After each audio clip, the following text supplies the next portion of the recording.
معاذہ بنت عبداللہ نے کہا کہ ایک عورت نے عائشہ رضی اللہ تعالیٰ عنہ سے پوچھا کہ جس زمانے میں ہم پاک رہتے ہیں حیض سے، کیا ہمارے لیے اسی زمانے کی نماز کافی ہے؟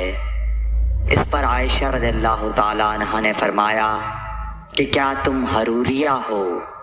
ہم نبی کریم صلی اللہ علیہ وسلم کے زمانے میں حائضہ ہوتی تھیں اور آپ ہمیں نماز کا حکم نہیں دیتے تھے۔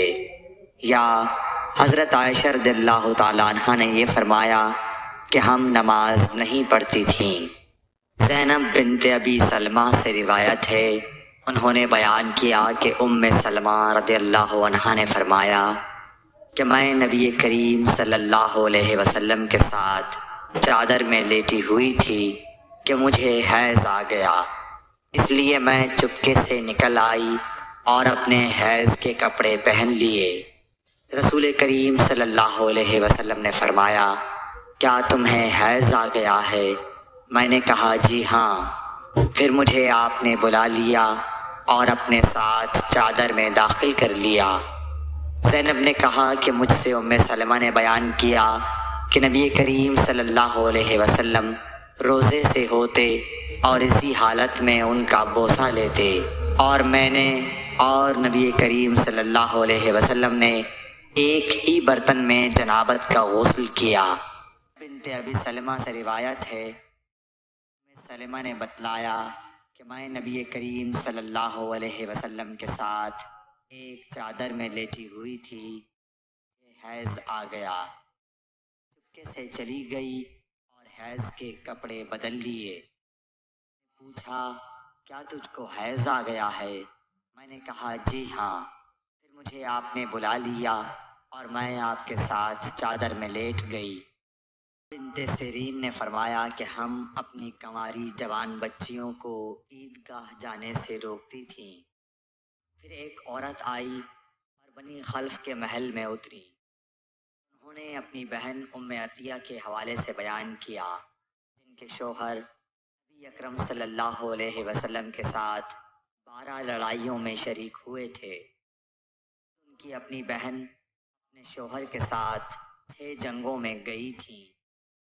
بیان کیا کہ ہم زخمیوں کی مرہم پٹی کیا کرتی تھیں اور مریضوں کی خبرگیری بھی کرتی تھیں۔ بہن نے ایک مرتبہ نبی اکرم صلی اللہ علیہ وسلم سے پوچھا کہ اگر ہم میں سے کسی کے پاس چادر نہ ہو، کیا اس کے لیے اس میں کوئی حرج ہے کہ وہ نماز عید کے لیے باہر نہ نکلے؟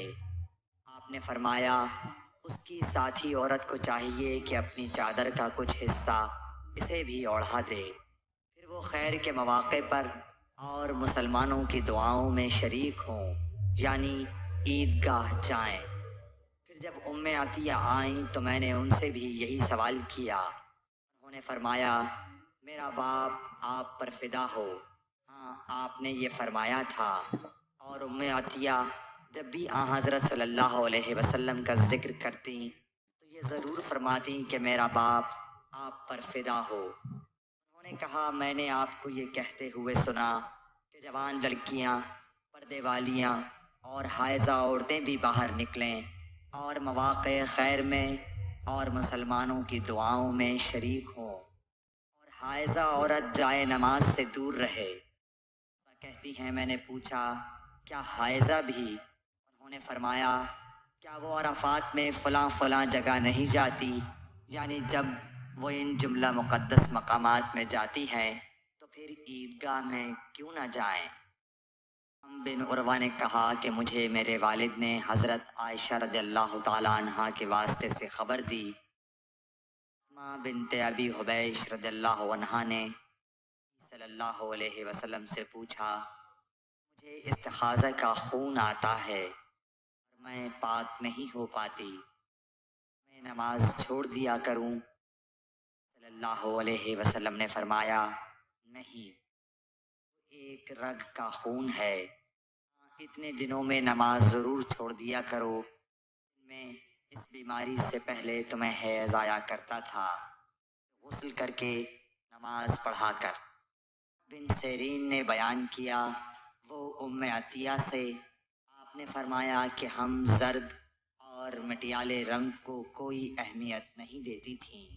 عائشہ رضی اللہ تعالی عنہا سے حضرت صلی اللہ علیہ وسلم کی بیوی ہیں۔ روایت ہے کہ ام حبیبہ 7 سال تک مستحاضہ رہیں۔ نبی کریم صلی اللہ علیہ وسلم سے اس کے بارے میں پوچھا تو آپ صلی اللہ علیہ وسلم نے غسل کرنے کا حکم دیا اور فرمایا کہ یہ رگ کی وجہ سے بیماری ہے۔ بس ام حبیبہ ہر نماز کے لیے غسل کرتی تھیں۔